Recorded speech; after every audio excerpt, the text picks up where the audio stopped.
மறக்காம சர்ப்ரைஸ் பண்ணுங்க. Thank you. Okay, well, the second game I'd like to show you, featuring our designated 4 pawns attack system, does not feature the move 3d3. You'll be pleased to know. Get on the override button. It features d4, d6, c4, knight b6, and then f4. You'll recall in the last game we were going to take on e5, we were going to play c5, and then we we're going to play g6, introducing our system. And just to reiterate what Black's trying to do, he's trying to dismantle the entire white centre with the help of a fair and shadow bishop and flanking blows such as bishop g4, e6, knight d7, to focus on the e5 pawn. And now we come to the game Riedel versus Schneitzer, played in Germany in 1994, which features an interesting alternative to the possibilities suggested in our last game, where Black played an early bishop g4. Let's quickly get to the critical position, because as we said last time, White's best system was to put his bishop out on f4 and then to play a quick queen to d2. Just going back, the latest game I can find in this position, a game Panagiatakos versus Sismanis, played in Greece 2006, went on knight f3, and Black played e6. He could have played bishop g4 straight away. This game's particularly interesting because I think it features an inaccurate move order from White's point of view. Just a small change in the move order, but how quickly does that e5 pawn come under fire? White attacks, White defends, Black attacks. White tries to bail out with the help of tactics, but once again that e-pawn is under fire from no less than 4 black pieces. Very interesting to see how this game continued. White defended the pawn with bishop f4, but as he really defended it, Black took it off. White played bishop b5, Black played bishop d7, knight takes e5, bishop takes, rook takes, d6, and after Black played rook takes e1 check, the two players rather cowardly, in a cowardly fashion, agreed a draw here. In my view, rook takes e1 check is not the best move. I think Black should play queen e8 here. And I think after that, it's only White who can be in trouble. Point of queen e8, I'll just show you, is that after bishop takes d7, knight takes d7, knight b5, which looks like the most dangerous in view of the idea of knight to c7.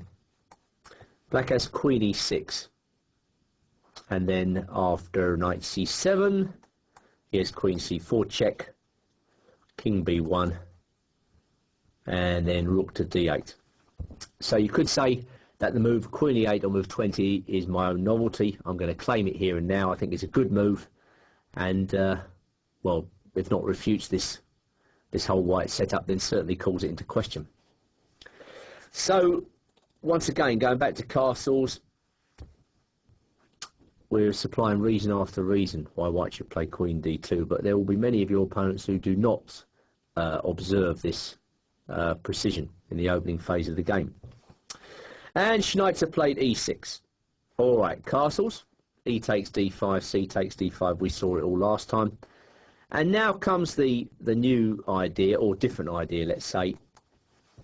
Black plays rook to e8. You'll recall last time he played bishop to g4. Well, that's a very sensible move. You know, the idea of rook e8 is to encourage White to play knight f3, after which Black's going to pin that knight with bishop g4. And then the whole Black position has something to bite on. Chew on the e5 pawn until it drops. I think White's best move in this position is certainly rook e1. Then positions simply very interesting and double-edged. Black can consider the move c5, c4 here, with same type of play as last time. Bring the knight to c5, bring the bishop to f5, focus on the d3 square, focus on some sort of queenside attack. Well, in the game Riedel versus Schneitzer, knight f3 was played. The instant Black sees that, he puts his bishop out on g4. Bishop b5, knight 8 d7, and well, already White's got to think about mixing it, because his e5 pawn is so weak. In fact, I don't see how he's going to even defend it in this position that easily. So White tried to drum up some complications with pawn up to e6. But, well, okay. One must be courageous in such positions. And Black took the pawn. Okay, so what compensation can White derive from this situation? Well, the only thing I can see which could possibly cause Black any trouble at all in this position is the weakness of the a2, g8 diagonal, and in particular the vulnerable position of the bishop on e6. If White can gain control of that diagonal, he might be able to cause some action on the f7 square. So knight g5 was Riedel's choice. But now an excellent move there. Bishop to d4, blocking the important d file. As long as Black can defend d7 in this position, then I think he's going to be okay. So the blocking move bishop d4 is a good answer to White's attempt to drum up complications.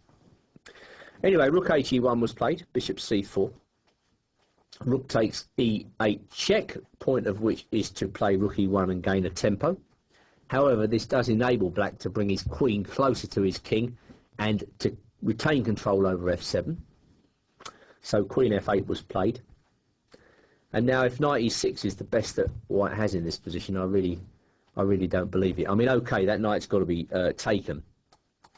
And White does end up with two bishops against two knights. But I'm not sure. I mean, I just think that after rook e8 in this position, Black is exchanging pieces very sensibly, and he's well on the road to consolidating his position. Note how difficult it is for White to wrest control of this diagonal. Once again, I stress, in these types of positions with the open Black king, it's the light squares that are going to cause Black any problem at all, because White has a light square bishop and Black hasn't got one. So as long as Black can control those squares, the light squares around his king, he should be okay. And of course, the more pieces that come off, the better as far as Black is concerned. So off came another pair of rooks. Knight came to e2. And a very cool move by Black. Bishop g7. I must admit, when I first saw this game, I thought surely Black doesn't have time for that move. But it turns out that he has. Black's probably threatening to improve his position with ideas such as queen e6 or maybe even a6. So White's got it all to prove after bishop g7. Okay, knight comes to c3, pawn to a6, bishop e2, and now another careful move, king to h8. Queen comes to d3. It's becoming increasingly difficult to see what White should do. Queen f7. In fact, it's Black who takes charge of the important diagonal. g3, of course, Black was attacking the bishop. And now queen to e7. King to d1. And finally, Black gets the chance to introduce his knights into the game. It's interesting that once he does so, White's position goes downhill rapidly. So, knight to c8. When you're playing with two knights against two bishops, it's a good idea to focus the knights on one colour squares. Here, if Black puts both his knights on the same colour squares, the idea is that this overloads one of the bishops. What the knights don't want against the bishops is a full board clash. So here you can see the knights keeping close together, focusing their attention on the centre. And as I said, once Black is able to get those knights going against the White king, then White quickly disintegrates. And there we see it, knight d4, the culmination of the knight manoeuvres. And White is just simply lost in this position. Okay, he just tries a few attacking gestures to finish off. It's one of those positions which you know is lost, but perhaps is not quite resignable. King g7. Queen g8 check. Okay, with the king on h6 there might be some tactics. Knight comes to e4. White looks as though he's getting somewhere, but Black proves himself master of the tactics here by simply b5. White is unable to muster any threats. He tries the tricky knight d6, threatening knight f7, a move black can easily repel with bishop f6. I mean, once the tactics come to an end, it really is all over. And there's going to be some payback here in a moment. Knight f7 was played, king g7, and in fact, white resigned this position, as he's actually losing a piece here. Just going back to the position after bishop f6, what else could he play? Problem is that after bishop d3, black has c4, and it's the same old story for white. You know, black is gradually taking over this position with an extra pawn to boot. So, after king g7, and presumably the time control reached, it was another victory for black.